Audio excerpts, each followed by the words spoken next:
Bismillahirrahmanirrahim, alhamdulillahi rabbil alamin, amma ba'd. Je suis très content de vous rencontrer pour ce deuxième échange.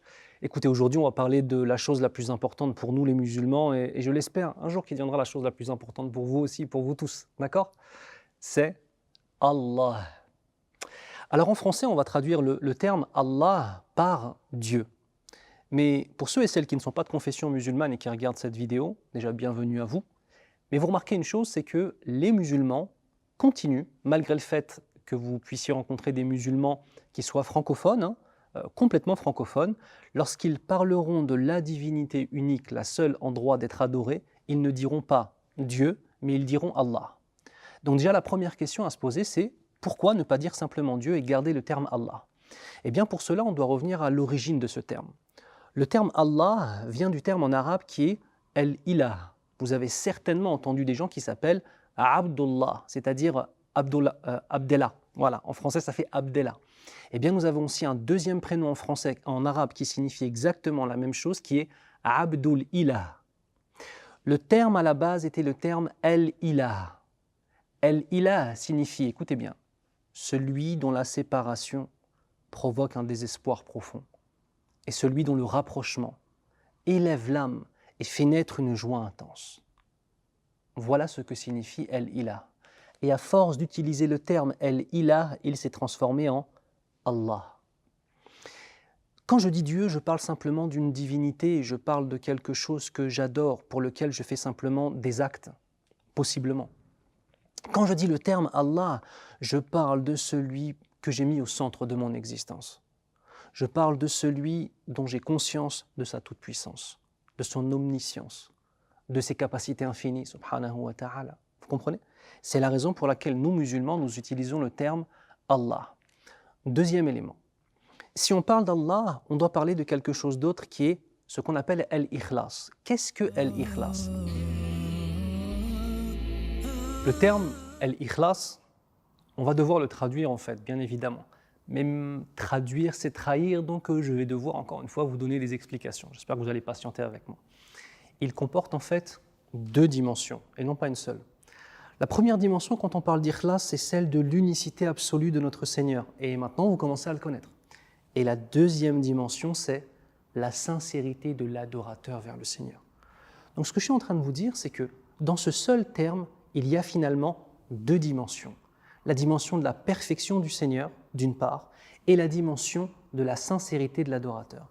Et cette sincérité monte vers notre Seigneur d'une façon qui s'y a sa perfection, bien évidemment, pour tenter d'obtenir son agrément, qu'Allah nous accorde son agrément, Ya Rabbal Alamin.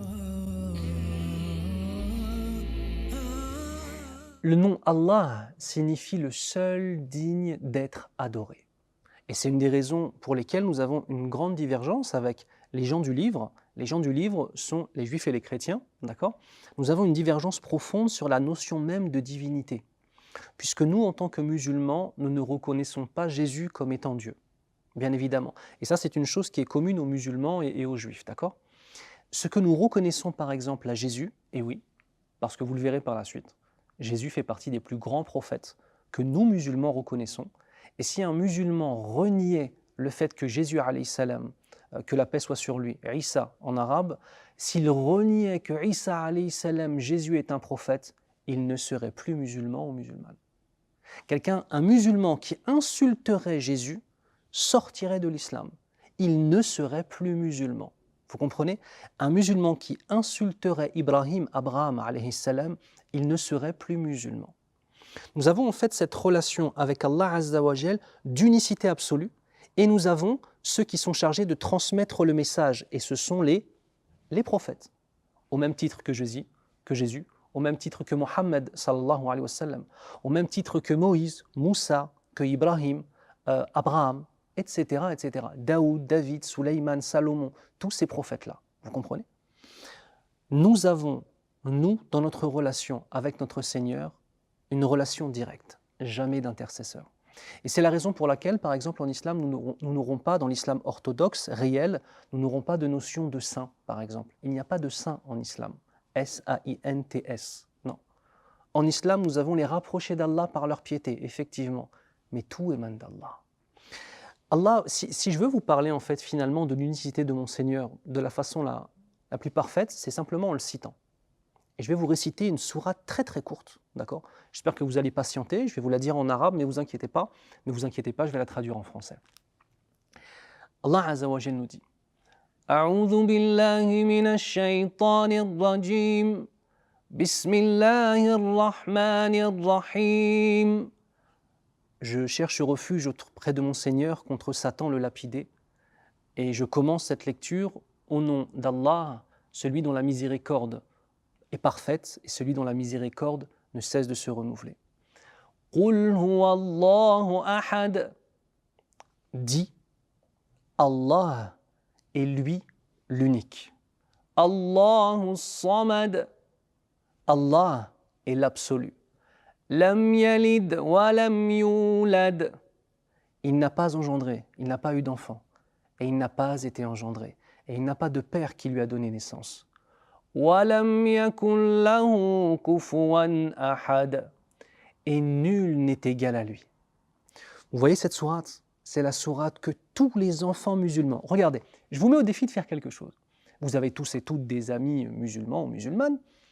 Je vous mets tous au défi de leur dire « Récite-moi la sourate de l'unicité. » Qul huwa Allahu ahad.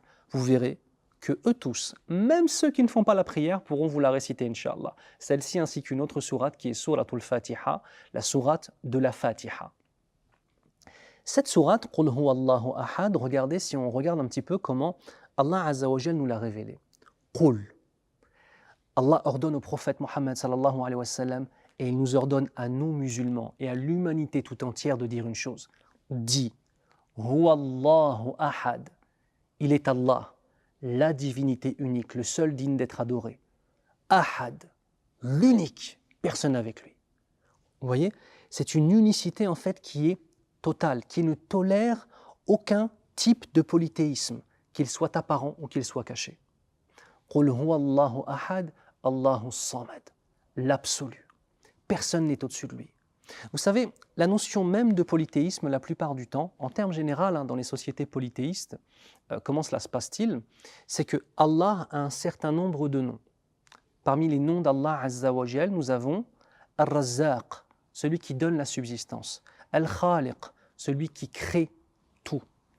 Al-Hadi, celui qui guide. Ar-Rahman, celui dont la miséricorde est immense. Al-Sami', celui qui entend tout. Al-Basir, celui qui voit tout. Vous voyez ces noms-là, les gens en termes généraux en font des divinités en tant que telles. Et en fait, lorsqu'une femme, par exemple, voudra tomber enceinte, elle ira voir la tombe d'un certain saint et lui faire une offrande ou lui faire une prière, allumer une bougie ou quoi que ce soit. Mais si on regarde bien, c'est simplement un des noms d'Allah qui est Ar-Razzaq, celui qui donne la subsistance. Et ils ont pris ce nom-là et ils en ont fait une divinité en dehors d'Allah. Pour nous musulmans, c'est considéré comme du polythéisme. C'est-à-dire qu'on s'est éloigné du message originel. Et cela fait partie des pires péchés que l'on puisse s'imaginer. Vous saisissez vraiment ce que je veux que vous compreniez avec moi là, c'est cette notion d'unicité exclusive. Allahu Samad, l'absolu. Et ensuite, nous avons un dialogue qui se fait avec les chrétiens ici. Lam yalid wa lam yulad. Il n'a pas engendré. Il n'a pas eu d'enfant. Isa alayhi salam, pour nous en tant que musulmans, n'est pas le fils d'Allah. Et il n'est pas non plus Allah. Il n'est pas Dieu. Il n'est pas le fils de Dieu. Mais il est parmi les 5 plus grands prophètes qu'Allah a envoyés à toute l'humanité. Et vous serez très étonné de savoir que si un musulman disait que l'évangile n'a jamais été donné à Jésus de la part d'Allah, si un musulman disait cette parole, il ne serait plus musulman. Nous reconnaissons le fait que l'évangile a été révélé, a été donné à Isa alayhi salam, Jésus. Et nous reconnaissons le fait que la Torah, c'est-à-dire la Torah, a été donnée à Moussa, à Moïse alayhi salam. Et si moi, en tant que musulman, je disais non, qu'Allah nous préserve, Moïse n'a jamais eu la Torah, Jésus n'a jamais eu l'évangile, si je disais cela, je ne serais plus considéré comme un musulman, qu'Allah nous préserve. Par contre, on aura une discussion par la suite sur l'authenticité ou non des textes. Là, ce sera une autre discussion qu'on aura par la suite. Allahu Samad, lam yalid wa lam yulad. Et à la fin, wa lam yakul lahu kufuwan ahad. et nul n'est égal à lui. Je vous invite à réfléchir à quelque chose. À la fois mes frères et sœurs, musulmans et musulmanes, mes frères, dans mon dîn, dans mon mode de vie qui est l'islam, qui est la lumière de l'humanité, la lumière de l'univers, tabarakallah, et aussi à ceux et celles qui ne sont pas de confession musulmane et qui sont restés avec moi dans cette vidéo-là. Imaginez-vous un homme ou une femme qui applique cette sourate dans sa vie. Il n'aura peur de rien. Il s'en remettra toujours à son Seigneur. Il aura une relation exclusive avec son Seigneur. Et toute sa vie, toutes ses décisions, tout ce qu'il verra, il l'interprétera à la lumière de sa relation avec le divin, avec Allah. On a dit que Allah venait de quoi? El-Ilah, la divinité unique, celle qui, si on en est séparé, on tombe dans le désespoir et dans la tristesse. Et si on en est rapproché, on rentre dans la lumière et la joie. Voilà, j'espère que cette courte introduction sur qui est notre Seigneur pourra être pour vous quelque chose de bénéfique. Je vous souhaite la meilleure